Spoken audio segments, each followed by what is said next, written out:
And when quizzed about the upcoming nurses' strikes, the Conservative Party chairman said that demands for a 19% pay rise for nurses would cost the NHS £10 billion, which should instead be spent on NHS frontline services.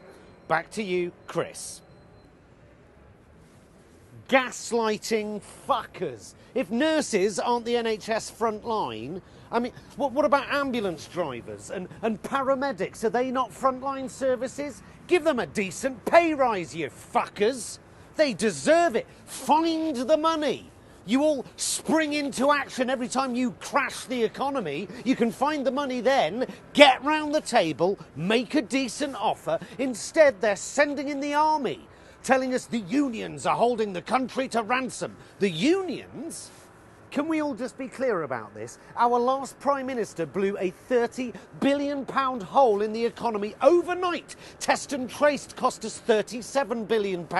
Useless PPE wasted £8.7 billion, which ended up in the pockets of Tory donors. A shambolically executed Brexit lost us £40 billion in tax revenue alone. Rishi Sunak lost £11 billion by overpaying interest on UK debt. And yet, you read the front pages, it's nurses who are the ones who are greedy and irresponsible. It's the fire service that's holding the country to ransom because they all just decided they'd prefer to drink tea on a freezing picket line than save children from burning buildings. It wasn't so long ago we were clapping them, hailing them as heroes. They were all considered key workers during the pandemic, weren't they? Bus drivers, teachers, nurses. Now they're called lazy, work-shy fuckers. Postal workers striking to save what's left of the Royal Mail, it having been sold off to the lowest bidder for a quick buck by the millionaires in Westminster. But it's your postman who is destroying the country.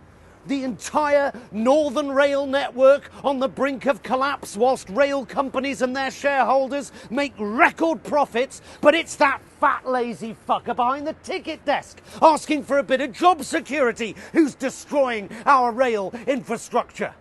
25 to 50% of average households are unable to pay their bills this winter, whilst energy companies announce record-breaking profits. In 2021, Shell paid £0 on their oil production in the UK and received £100 million of subsidies in taxpayers' money. Working people are suffering at the hands of corporate greed and unbridled economic mismanagement, and this is why people are striking for better pay, conditions and job security.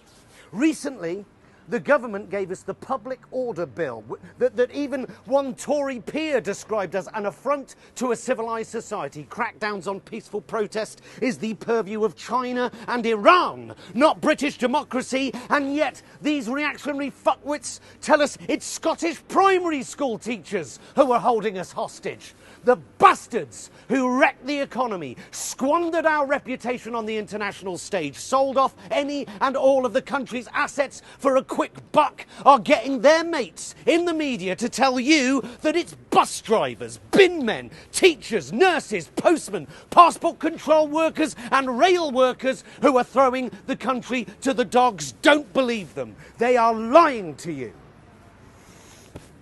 Well, still some weeks ahead of Christmas industrial action. Misery for commuters, patients and holidaymakers. Frustration and anger at the unions for deciding to strike over Christmas.